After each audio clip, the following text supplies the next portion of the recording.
معروف لکھاری اور تجزیہ کار عرفان صدیقی نے کہا ہے کہ امریکہ جیسے مہذب ملک میں عوام کی منتخب سینٹ ججز کی تعیناتی کرتی ہے، جبکہ جناح کے پاکستان میں ججز ہی ججز کو نامزد کرتے ہیں۔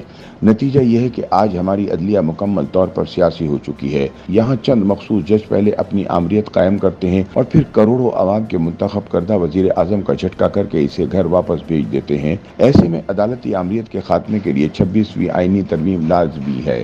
اپنے تازہ سیاسی تجزیے میں عرفان صدیقی کہتے ہیں کہ 26ویں آئینی ترمیم کی اونٹنی آئندہ چند روز میں کسی نہ کسی کروٹ بیٹھ جائے گی۔ ایسے میں ایک بھونچال ضرور آئے گا۔ مسلم لیگ نون اور پیپلز پارٹی اسے 18 برس قبل طے پانے والے عہد نامے میثاق جمہوریت کا نامکمل ایجنڈا خیال کرتی ہے، جس پر محترمہ بینظیر بھٹو اور نواز شریف نے دستخط کیے تھے۔ اس عہد نامے سے اتفاق کرتے ہوئے مولانا فضل الرحمان اور عمران خان سمیت کم و بیش پوری سیاسی قیادت اس کی توثیق کر چکی ہے۔ اس عہد نامے کا آغاز ہی عدالتی اصلاحات سے ہوتا ہے، جس کی شق نمبر 3 ججوں کی تقرری کے طریقہ کار اور شق نمبر 4 ایک وفاقی آئینی عدالت کے قیام بارے ہے۔ ان کا کوئی رشتہ اور تعلق موجودہ منظرنامے سے نہ تھا۔ تب تو جسٹس قاضی فائز عیسیٰ اور جسٹس منصور علی شاہ عدلیہ کا حصہ بھی نہیں بنے تھے، لیکن 18 سال قبل بھی آج ہی کی طرح بنیادی مسئلہ یہی تھا کہ کیوں کر نظام عدل و انصاف کو آئین اور قانون کے مہذب قرینوں میں ڈھالا جائے اور کس طرح ججوں کی تقرری کو ایک ایسی معتبر مشق کا حصہ بنایا جائے جو عدلیہ کو اعتبار و وقار دے کر اسے سیاسی علائشوں سے پاک کر سکے۔ عرفان صدیقی کہتے ہیں کہ ہماری عدلیہ کبھی میونسپل ادارہ ضیاء اور مشرف جیسے آئین شکن آمروں کے سامنے کھڑی نہ ہو سکی۔ اس نے ہمیشہ آئین، جمہوریت اور پارلیمنٹ کی بجائے کالے بوٹ والوں کا ساتھ دیا، لیکن جب بھی عدلیہ کا منتخب جمہوری حکومتوں اور پارلیمنٹ سے پالا پڑا تو فولاد کی طرح سخت اور بے لچک ہو گئی۔ آمروں کی حویلی کے خاکروبہ بننے کو اعزاز سمجھنے والی مکروہ پاکستانی عدلیہ نے جمہوریت کو ہمیشہ اپنی کنیز جانا ہے۔ اس عدل و انصاف نے عدلیہ کو ایسی طاقتور فوج کی شکل دے دی جس نے پارلیمان، جمہوریت اور سیاستدانوں کو تختہ مشق بناتے ہوئے کبھی نہ سوچا کہ وہ ملک و قوم کے ساتھ کیا سلوک کر رہی ہے۔ ذوالفقار علی بھٹو شہید کے جوڈیشل مرڈر سمیت ہماری کلنک زدہ عدلیہ کے 20 فیصلے ایسے ہیں جو اس کے لیے سراپا ندامت ہیں۔ بلا خوف و رعایت کا حلف اٹھانے والے ججز کا فوجی ادوار میں شاید ہی کوئی فیصلہ ایسا ہو جس پر خوف، لالچ اور انات کا سایہ نہ لہرایا۔ عرفان صدیقی کہتے ہیں کہ بھاری اکثریت سے منتخب ہو کر آنے والے وزیر اعظم نواز شریف کو بیٹے سے تنخواہ نہ لینے پر نااہل کرنے کے فیصلے سے ابھی تک تعفن اٹھ رہا ہے۔ 2017 میں 5 مخصوص ججز نے جس کسی کے دباؤ کے تحت بھی قوم کے قلب میں یہ خنجر گھونپا، تاریخ صرف انہی کی ملامت کرے گی۔ آصف سعید کھوسہ، اعجاز افضل خان، گلزار احمد، شیخ عظمت سعید اور اعجاز الحسن جیسے نام نہاد منصف چاہے جتنی بھاری پینشن پائیں، جتنی پرکشش مراحت لیں، جتنی پرتعیش اقامت گاہوں میں رہیں، پاکستان روز قیامت ان کا گریبان ضرور پکڑے گا۔ آج بھی سو جتن کر کے پاکستان اپنی مشکلات پر قابو پاتا، انگڑائی لیتا دکھائی دے رہا ہے۔ بدخواہوں کی تمام تر مساعی کے باوجود دیوالیہ پن کا خطرہ ٹل چکا ہے۔ 40% کو چھوتی مہنگائی کی شرح 6.9% تک آ گئی ہے۔ زر مبادلہ کے ذخائر میں اضافہ ہوا ہے۔ اسٹاک ایکسچینج نئی بلندیوں کو چھو رہی ہے۔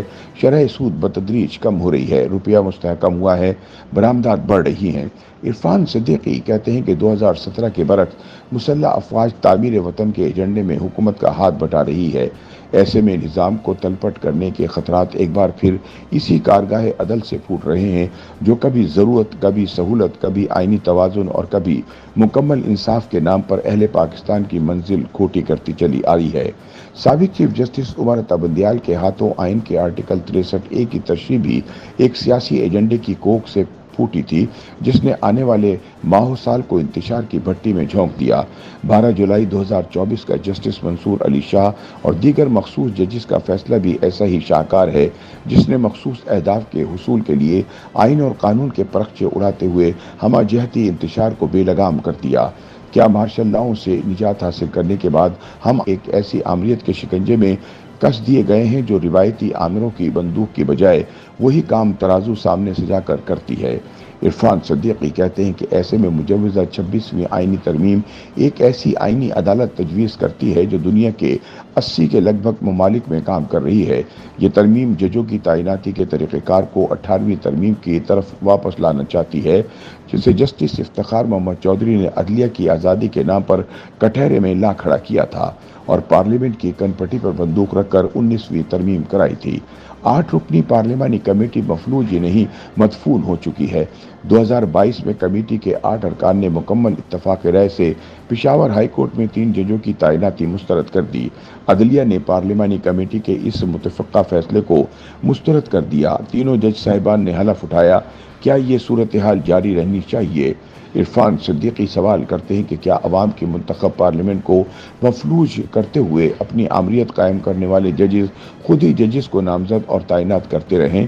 ان دونوں ترامیم میں کچھ ایسا نہیں جو کسی کے بنیادی حقوق پر ہلکی سی خراش بھی ڈالتا ہو۔ اس کے برعکس یہ ان ہزاروں مظلوموں کے حق و انصاف کو فوری بناتی ہے جو سال بہ سال جیلوں میں گل سڑتے رہتے ہیں اور سپریم کورٹ تک ان کی داد فریاد نہیں پہنچتی۔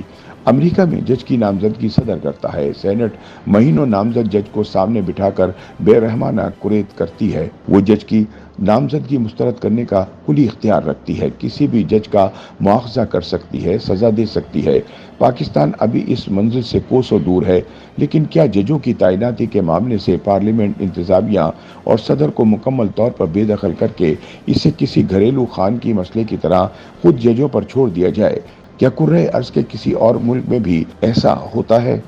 YouTube پر گوگلی نیوز دیکھنے کے لیے youtube.com کی سرچ بار میں googly news T V type کریں۔ گوگلی نیوز کے پیج پر سرخ رنگ کے سبسکرپشن والے بٹن پر کلک کرنا نہ بھولیے۔ YouTube پیج پر اپلوڈ ہونے والی ویڈیوز سے باخبر رہنے کے لیے بیل آئیکن پر کلک کیجیے۔ آپ کو ہر نئی ویڈیو کے بارے میں نوٹیفیکیشن موصول ہو جائے گا۔